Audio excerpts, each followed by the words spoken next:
and welcome to Explain. In this episode, I have a very important and good friend of mine. He'll be coming to introduce himself shortly. My name is Bosire, and thank you for joining us in this episode. And before we go too far, I'll ask my guest to introduce himself. What is your name, sir? My name is Kiprono Chesire. Yeah. Your English name is? It's Peter. Peter? Yes. Just leave that one alone. Just use the Kiprono one. That's better. But we know you as Mr. Chesire. I think that is your father's name. Yeah. Yeah. Also for me, Bosire is my father's name, so it's okay. Okay, yeah.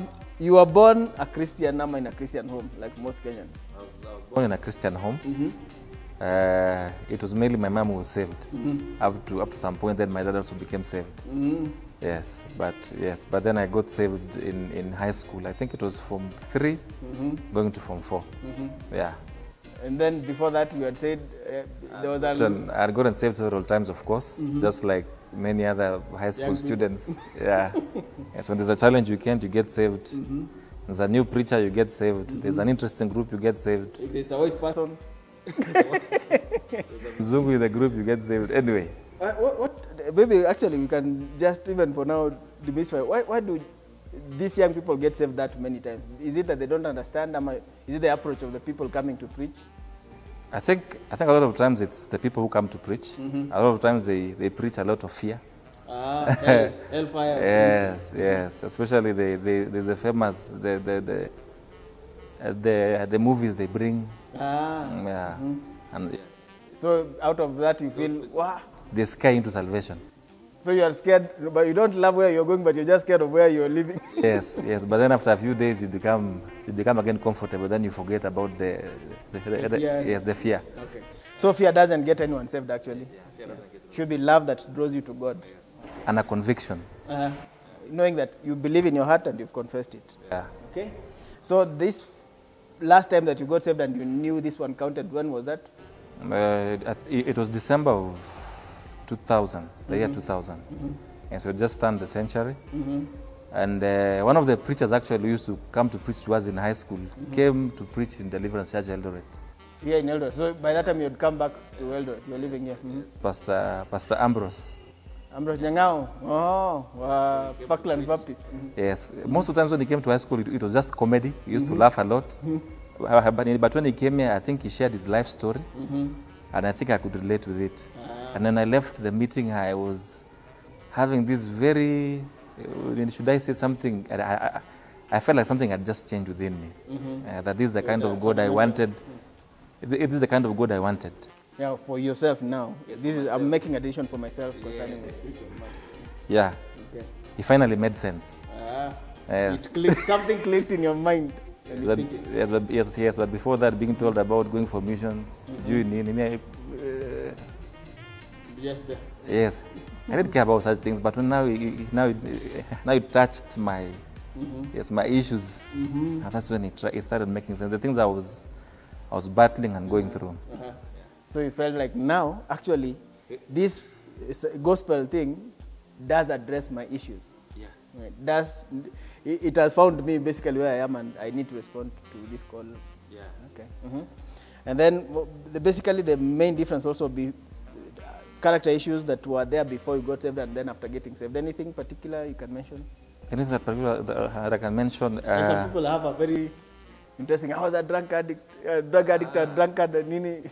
Surprisingly, I never partook in drinking and all those things. Although I lived with my grandmother, I think from class 5 we used to brew, but I never once tested those things. So I sometimes wonder maybe God had a special. Yes. So a particular thing I used to do before that, I think I used to have a lot of anger. Yes, things could just tick me off. Then you're on someone, something has to. I would not really beat up someone, but I would really, yes. I also, the other thing also was also my talking was very crass. I was very vulgar. Hey, your English is crass is vulgar. Yeah. Before you got saved. Yeah. And then after salvation, then those things change. Those just change. Okay. Yes, some people think that I have to be a terrible person, then I get saved, so that I have also a testimony of God saved me from a terrible life to this one. So some people actually, it's realizing there is life after this one, and you're preparing for that one. Yeah. Okay. And then you went to a Nairobi school. Kikuyu. Kikuyu. How was that? Which school, first of all? I went to Alliance, though it doesn't. I don't look like I went there, but yes, I went. I went to Alliance High School, 1998 to 2001. Yeah, so I'm actually very old. No, I'm older than you, by the way. 98 is when I was finishing Form 4. So you see that you didn't grow up around a city. You went there from here. How was the experience transitioning from somewhere? I will not really say I didn't grow up in a city, because I started my schooling in Kimalel. Yeah, no, no. Yeah, up to class, I think class standard 2, we used to call it standard 2. Then I went to now Ocha. Ocha, sasa. You were walking barefoot? By that time, I would walk barefoot when I wanted, I would wear shoes when I wanted. So there was the liberty? Yes, but I prefer to blend in. So I used to walk barefoot. Okay. Then from there to Alliance? Maybe I go back when I reached class 5. I went to take care of my grandmother. You know, those days the last born son has to give one of the children. Oh. To go and take care of the... That's a good thing. So you were given by your parents to go and take care of your grandmother? Yes, to go live with her. Yeah, so I lived with my grandmother from standard 5 to 8. Yes, I think she hardened me a lot. You got something that you couldn't get at home? From got something, yes, independence. Yeah. Yes, not being too mushy. Mushy means soft? Soft. I think grandmother should be the ones who make you feel less mushy. No, my grandmother was all that type. She made you independent. Yeah, you had to be responsible, do what you're supposed to do. You have to be responsible for yourself. Yes, take care of the cows when you need to. Yes. Did she beat you? No. But she never. She meant what you were saying. Yes. Yes. Surprisingly, she never even for once punished me, I think. She would wait and then come and report. Later? Yes, when the parents come around, is when she will maybe mention. This boy is doing this. Okay, then you went to Nairobi. You went to Alliance now? Yes, then I went to Alliance High School. How was the experience? The experience was good. I think the first one was a shock at first. I remember the first day I was received. The first day must have been March 3rd, 1998. So we had something called a guardian. So it used to be a Form 2 that you're in the same dorm with. So I was given someone to be my guardian. I was taken to the dorm. I was left in a cubicle that each cubicle had a Form 4, a Form 3, a Form 2, and a Form 1. So I was the Form 1 in the cubicle. So I was basically to be the errand. Arrangement. Yes, I was basically to be an errand boy or something. For that. Yes. So when I was still seated there waiting for my guardian to come in the cubicle, a Form 4 came in. I think he was a swimming captain or something. He had just come from practice. He plugged in some wires into the wall. I later came to know it was a coil. It was a heating coil. So these wires were bare. They didn't have the socket. And then he told me, Form 1, when this thing boils, you remove it, okay? Remove the wires from the wall. Yes. So because I didn't want to say I didn't know, I said yes. So the water started boiling. It started falling out of the overflowing from the jug. And then the bare element of the coil got exposed to the air. The dome started smoking. Wow. So people started running to the cubicle to see what is going on. And that marked the end of my cubicle experience. I was taken to the general area. So for you, the same day. This was a privileged thing to live in a cubicle. Yeah. But you spoiled it just that. Yeah, so I had to live in the general area with everyone else. Paul, you didn't even stay there one night. I did stay there one night. Now, you have a family as well. Anything, just something about your family? About my family? Of course, I'm married. I hear people saying I'm married to a female. Nowadays? Yeah. How do you feel when people say that? I'm married to a female.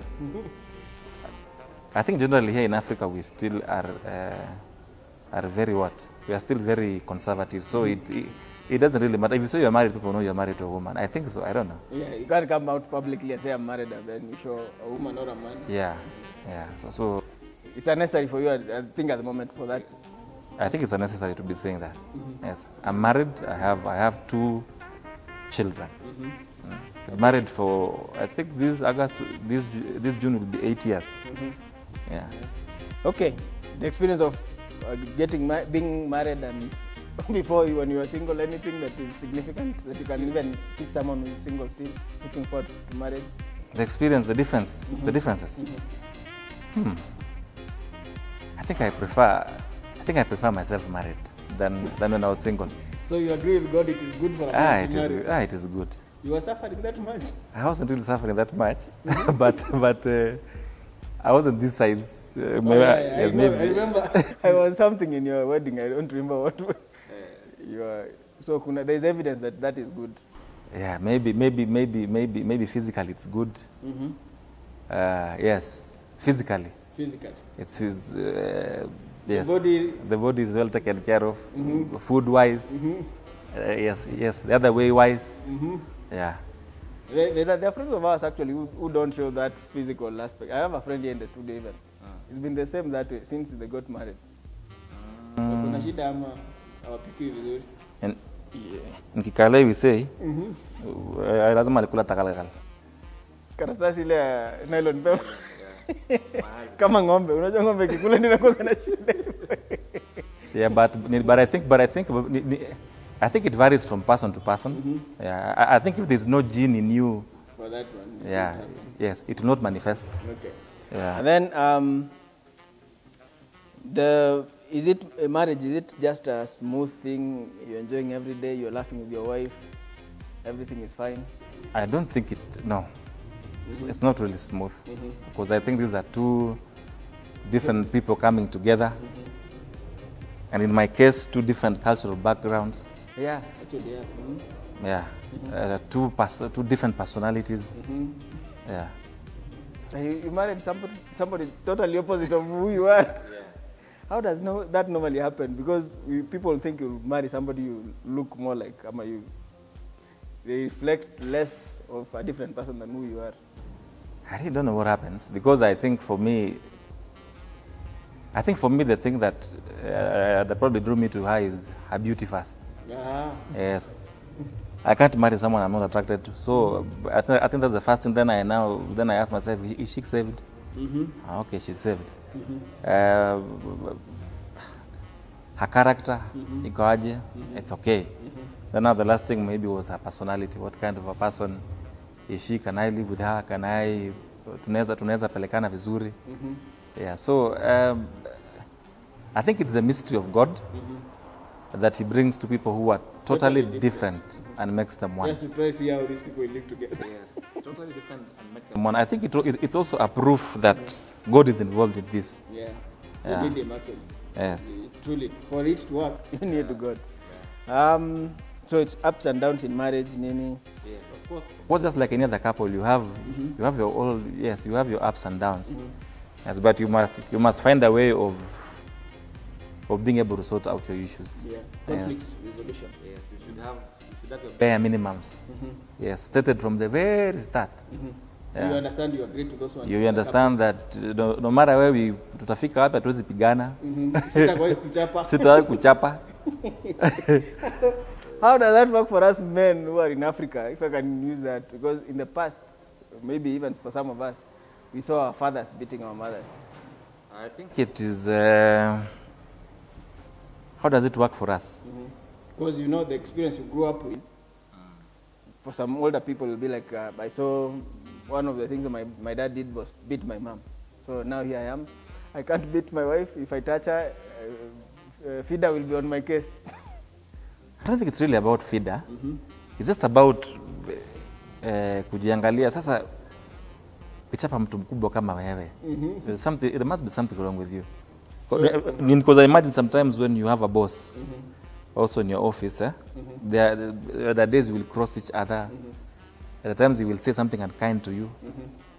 But do you ever move na kumchapa? Atakufuta job. Yes, but so there's the same restraint that you exercise towards your boss and yes, na kadhalika should also the same restraint that you exercise towards your partner. Okay. Yes. So basically, the kuchapa, the beating will not solve the issue. Basically, I this do not. An adult. That's not the way to deal with an adult. Yeah, though you hear and culturally you hear people saying that if my those days of old, you'd hear that if my husband doesn't beat me, doesn't love you. He doesn't love you. But those are things that have, I think that have been passed na wakati. Yeah. Yeah. Not any longer. And then those are some of the things I think that we look at the African culture, and sometimes instead of going back to the Bible, we go to the Western civilization to borrow things from. So, for example, it's very common in Africa nowadays people to call each other honey, sweetie, any. What is your take on those kind of things? If it works for you, fine. Yeah, but But don't copy things. Just Wholesale too. Yeah, like don't call me babe. For you? Yeah, no. Man. He wants to call you babe. Yeah. But there are men out there who will be even, and somebody was joking actually, that we call each other babe, but then our children are the ones who are called daddy and mommy. Yeah. And I know, like sometimes maybe I sometimes put across something among us, the Kalenjins, we call our children by what we are. So I've met my friends; they hear me calling my daughter daddy. And they wonder, what's wrong with this guy? Yeah. Yes, but in our culture, we call our children who we are. So if it's my daughter, I call her daddy. I call my son daddy. So it's just the same all over. So you're just training them to call you that word back. Yes. So I think once of endearment can just work for you. Yes. Whatever you agree. As a couple. Yes. But if now your wife wants to call you that word and then you don't want, quit a babe. Nifanya nini? Yeah. Well, that is what it means to be romantic to you. Luckily, my wife does not. She's not very into those. Yes. So you chose well. You chose wisely. Not really. Calling each other by endearing words is not really a deal breaker. It's just okay, but sukopi tu kila kitu. Yes. Maybe kutuko unique. Mwite panga yangu or something. I don't know. Upanga. Anyway. Yes, but something just that is unique to you. That can even capture something in your relationship. Yes. About that. Okay. Yes. For most of the relationships, I think we've seen these things on TV, so we call each other honey, sweetie, darling, all those. But they don't have the substance, basically. They don't have the substance. Yeah. Okay. Yeah. Hi. Then the whole concept of romance in an African context. How does that affect our Christianity and our being African in our relationship with each other, man and wife? The whole aspect of romance. As I've said before, I think African men romantic first and foremost. There are people who say no. There are some people who say from the lakeside people. I think it also depends also on culture. Like in Kenya, they say the guys from the lakeside are very romantic. Yeah, so it's probably in their culture to be overly with their words, their expressions, their gifts, and all that kind of stuff. So I think in the African culture it's okay, but again I say don't copy paste. Okay. Like for example, I may not really appreciate like issues of flowers, like sasa now being given or not giving. Okay, if she wants me to give, I will give, but don't bring me flowers. For you, I will not eat them or do anything with them. You wouldn't even know where to put them. I don't even know where to put them. so I think don't. If they bring you chocolate, you can eat. They bring me chocolate. So the chocolate is supposed to be like a symbol of romance. Yes. Chocolate. Yes. Anyway. Okay, those things are all copied. Yeah. So we just borrowed things from the West. Yes, you just borrowed everything from the West. So I think you just need to make it your own. So as a couple, you sit and talk and see this will be meaningful to me if you do this kind of thing, or it won't be meaningful if you do this kind of thing. After you've lived with your partner for some time, if it's boyfriend girlfriend. Boyfriend, girlfriend, you say boyfriend, girlfriend, I think it's okay. because you're still trying to impress each other. But then with time, you learn. Unamwambia yani vile uko. Yeah, this is me now. This is me. If you bring me flowers, you don't bring me flowers. I don't even like them. Vitu kama hizo. Makes sense. Yeah. Okay. So like in our culture, or the way we've been brought up, words like "I love you" never used to fly around. Actually, personally, I never had my dad telling my mom. But yes, but he would show. Yes. But he would show through the things that he was doing. Yeah. Were they weak? Was that toxic masculinity? There's no toxic masculinity in it. I think it was just the way they had been brought up at that time. For their culture, that was okay. Yes, their culture, it was okay. Yeah. There was nothing even to compare with. There was even, yes. Okay. And I'm also thinking also with the advent of the media, then we get to learn what is happening in the West. Yes, what's happening in the West, and we copy everything wholesale. Yes, we copy everything wholesale. Yeah. I hear people talking about things like Godmother, Godfather. Sasa vitu gani hizo zimetoka? For example, actually, people have godmothers and godfathers now. I've had because those things are normally soap operas from South America. Vitu kama hizo. Okay. Yeah, so the key is not to copy everything. Just be African also in your. Yes. We used to show expression of love. Unaleta nyama kilo moja. Yeah. Yes, kitu kama hiyo. And somebody knows that this person loves me because they've come with, they have not eaten the nyama there and then they don't bring it. They brought the nyama here. Yeah, kitu kama hiyo. So then we have to, me and my wife, we have to define what it means to be romantic to one another and talk it out and let me be open with her, tell her exactly how I'm feeling about some things that she may think will mean something to me.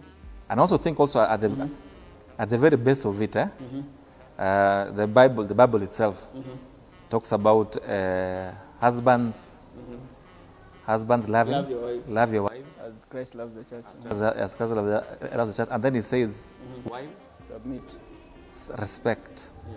Yeah, respect your husbands. So hata kufanya hizi vitu zote, and at the very base of it there is no respect. It won't matter. You'll buy all the flowers, you will buy all the chocolates, you will buy all the things. Yeah. Yes, and respect is guarded in so many ways. Yeah. I've had some ladies wondering what it means to respect a man. Any idea you can help them? Respecting a man. It's how a very. Do you feel respected? How do I feel respected? What can somebody do to you and you feel I'm respected? How do I feel respected? I think the first thing would be the tone of voice, like when you're having maybe an argument or something. You know that's when wansemanga when you squeeze a lemon, that's where the juice comes out of it. So yes, so when in terms of conflict, I think you can tell whether your partner respects you or not. So there's a tone of voice that they might take, maybe a dismissive one, maybe a tone of disdain.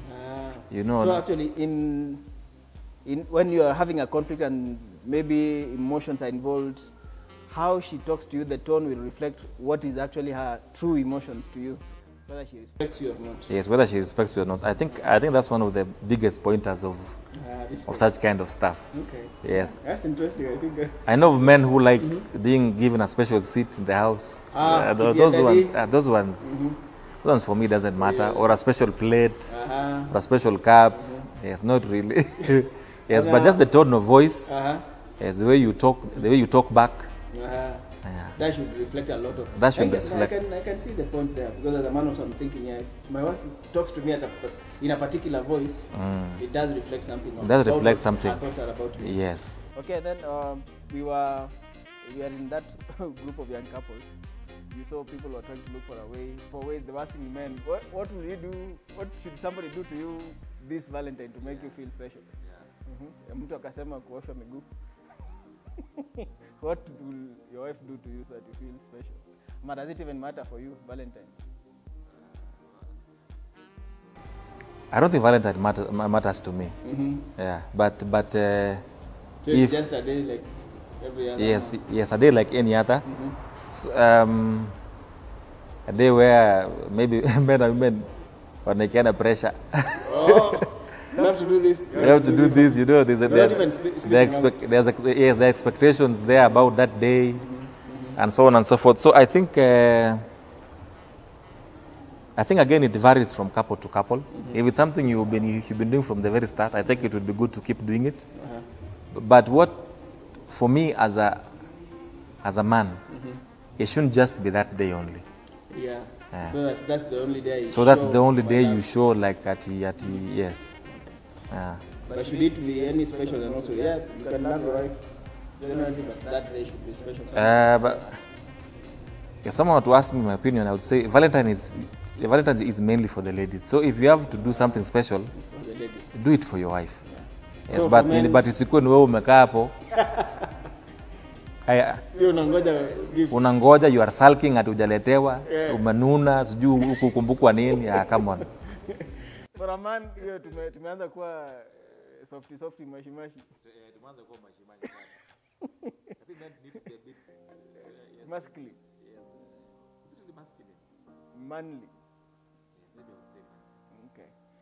So that we don't. I think that's the pressure we have as men. There are things that we've been defined for what it means to be a modern man. So if you don't fit that one, then people call you toxic. This is toxic masculinity. Yes. I think it's just a creation of maybe influence from the West and such kind of stuff. I'm not saying. Maybe I also need to dispel. Someone might think I'm against anything from the West. No, I'm not against everything from the West. But we should just also maybe we take the things that they are doing and we make it our own. Yes, we make it our own. Yeah. So if for example you've not been, in case you haven't been respecting me and if you come all that time, and then this particular day you come with this, you want to now do. Yeah. Otherwise, that's happened because you can find our wife has been very bad to you, but in this month of February, they become very nice, very soft. They want everything to be nice until Valentine's, then they can give the gift. It is wrong. Yeah, so that's manipulating somebody. Yeah. I think also Valentine is also a concept. It's still a concept also that is also from the West mainly, but it's mainly to celebrate love, and yet we should be able to celebrate love every day. Yeah. Yes, we should be able to celebrate love every day. And this is especially romantic love, because there are people also on Valentine's who say, my Valentine's is my mom, my dad. Yes, Valentine is mainly for romance. Yeah. Yes, romantic. Yes, romantic love. So don't misuse, because there's Mother's Day, there's Father's Day. I don't know if there are siblings' day or something like Brother's Day or Sister's Day. So that those are the days that you can celebrate those ones. This is especially for your spouse, if you want to celebrate it. Yeah. Okay. I think also if your spouse is a father, a mother, I think it would also be good, especially for the men, for the ladies maybe to go out of their way, to make them feel a bit special, because Father's Day tunasaulika. Yeah. So somebody even was saying, Father's Day is for your father, not for you as the husband. So you also should celebrate your biological dad, even for her, dad if he's alive, and that's the case. Okay, I think also depending also on the family you come from, if you celebrate them, they would wonder what is going on. If you haven't been showing all that time, and then it starts. Yeah, so I think it also, yes. In the context also. Maybe even as you also and continue raising our children, even as men, we need to introduce these concepts to them now, so that ukikuwa wakubwa isikuwe weird. See surprise. Yes, na isikuwe weird the way it is to some of us. Yes. Yeah, it's true. Also, they should hear this. They should sometimes even if we are leaving these things out in the home, they'll pick them up. Yeah. They don't even have to ask. Even don't teach them in that sense. Now, as we went up about all these things now, bringing them to we are Christians. Yeah. How do they tie together? As Christians, especially, there are people who say, Valentine's is not of God. It's just another demonic day. What can you say about that? I think there are so many things that we do that are not in the Bible, eh? Yeah, it's true. But for people, yes, but people sometimes pick what they want to pick and leave what they want to. Yes, they want to leave. Valentine's is not bad. because it's a day dedicated entirely to just celebrating your significant other. Yes, mainly your partner. So I think it's not something that we should leave out. We should be able to celebrate it. Yeah. So the how part is what we need to discuss to find a better way. Yeah, the how, yes, is maybe what you need to agree with. Yes, with your partner. It doesn't have to be something very expensive, something very awesome. Maybe that day unaweza amua mimi ndio nitapika. Yeah. Mimi nitaosha vyombo. Yes, kitu. For a man, that's a big deal. It can be that simple. Yeah. Yes, it can be that simple, but something that you've gone out of your way, maybe to do for your significant other. Yes, and don't just copy everything. Find something that is meaningful to them. So that we talk with one another, with my wife, we find out, I keep thinking that this maybe you not find out now, but maybe you found out over time that these are the kind of things.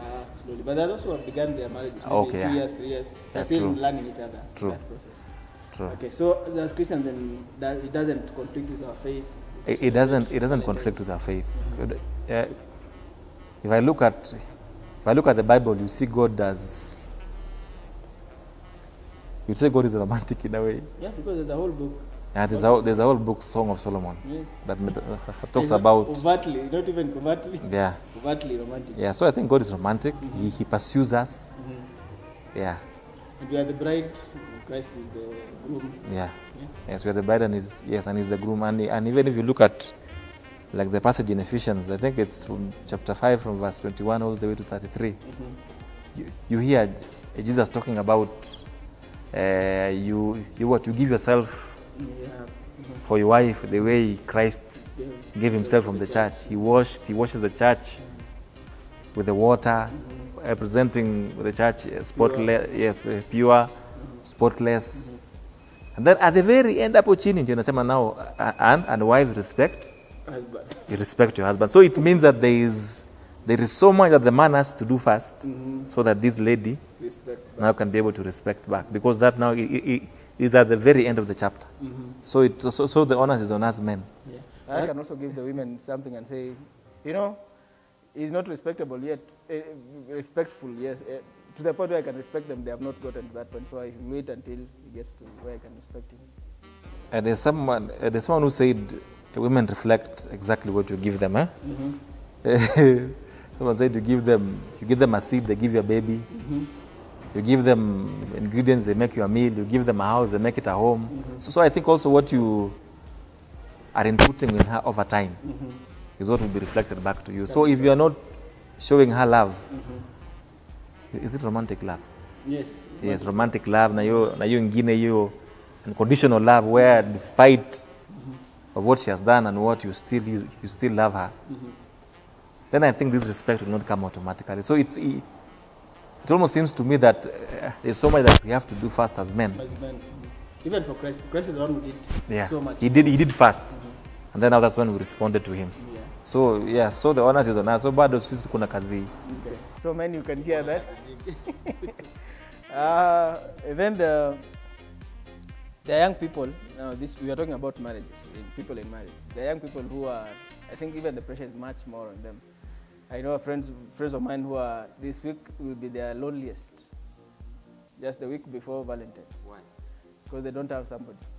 Oh. They see their Valentine's they're expecting nothing from no one. What can you tell to those young people? The young people in their 20s working, not yet. Women. Men and women. I think for men tuambia they should what? They should man up. Wachana kusumbuka na vitu kama hizo. And maybe for the ladies, I just say, just wait for the right time. At the right time, God will bring everything and put everything into perfection. Yes. So no pressure. No pressure. Relax. But for them, that it's real. Especially for social media, they'll see their friends. They have gone to some big hotel somewhere, and then they are sending back the photos, and they're wondering, wow, God for me, a believer, I sing in the choir. No one has seen me, no one has spoken to me anything. So for them, it's real. You may say, yeah, just take it with a pinch of salt, but it's real for them. So maybe relax, and then they pray that night, they go for Kesha. Maybe they can distract themselves that day. Do I don't know how. Yes, I don't know how, but they can distract themselves so that they don't wasisumbuka sana na hizo vitu. I remember tukiwa high school in Form 1. Now the neighboring school was just a Alliance Girls. So we were given tuliletewa names. We pick names. You don't know the person. Yes, and we write letters to them. So for Valentine's. Yes, I don't know if that can play a role now. I don't know. You can decide to write on this? Yeah? Who was organizing this thing that you? Okay, in school we had houses. So the affairs of a house were run by. No, they were run by a committee. It used to be mainly by Form 3s. Yes, and at times since we had a sister house. Oh, so there's another across house there. At times we would have activities together. Yes, and at times you're forced to dance with a girl and to come here. So it yes, it helped break down some of those weirdness that people feel. Okay, so I understand now. That was high school year that time. This time I think they've taken it a bit too far. Yeah. Maybe they abuse thereof of those kind of opportunities and just looking at ladies men as sex objects most of the time. That's what happens currently. Okay, finally then, for you now, this coming Valentine's, anything from what we've spoken that you plan to do? Anything I plan to do? I hadn't really planned maybe to do something so overtly special, but just maybe just remind her, find a way of reminding her that day that that she's still the one. Yeah. So a way of saying that thing basically. Yes. It's a statement you're making. Yes. Maybe you can. Yes. Maybe you can check them out. Yes. If they love, if she loves flowers, you can buy them flowers. Yeah. Chocolate. Don't forget chocolate. Yes. And chocolate. And for men, so tell the ladies what to do for the men. The ladies. Maybe for the ladies, I'll just tell them. Maybe it starts now. You start just showing them the respect that yes, and then maybe that they just remind them that you still respect them. Yes, that you still respect them. Yes, okay. And maybe for that night you can make the what? I'd put it what, the vertical and horizontal combat very special that night. Wow. I hear you. So you've had also.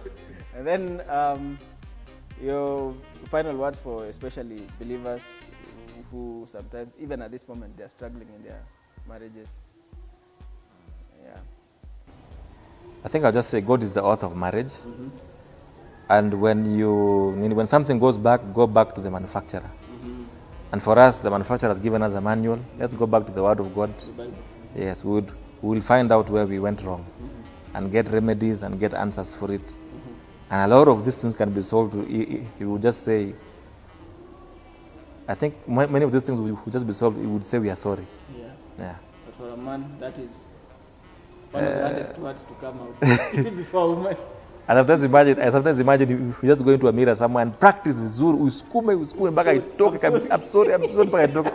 Ukuja hapo ni kama tu kurehearse so that itoke tu kwa urahisi. We find it so hard, but I think it also depends on personalities. But yes, just saying you're sorry will to sort out so many things. Yeah. Yes, because we are all bound to do wrong every day at some point, everywhere. But yes, at least niweze kusema I'm sorry. Yes, itasort out vitu jingi sana. Yeah. That's all we have for you today. Thank you so much for the time that you've taken to be with us. God bless you. See you next time. Goodbye. Yeah.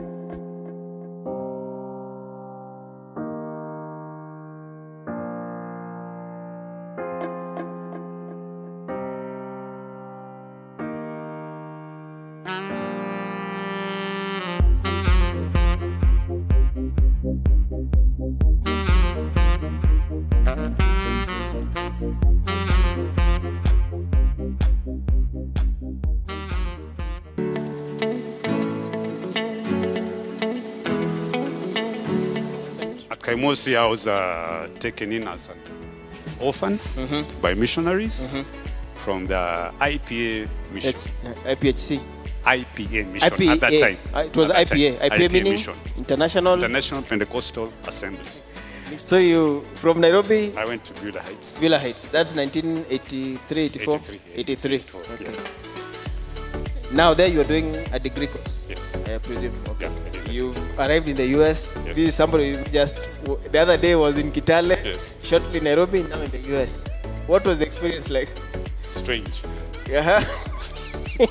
That also explains why your English is good. How long did you stay there?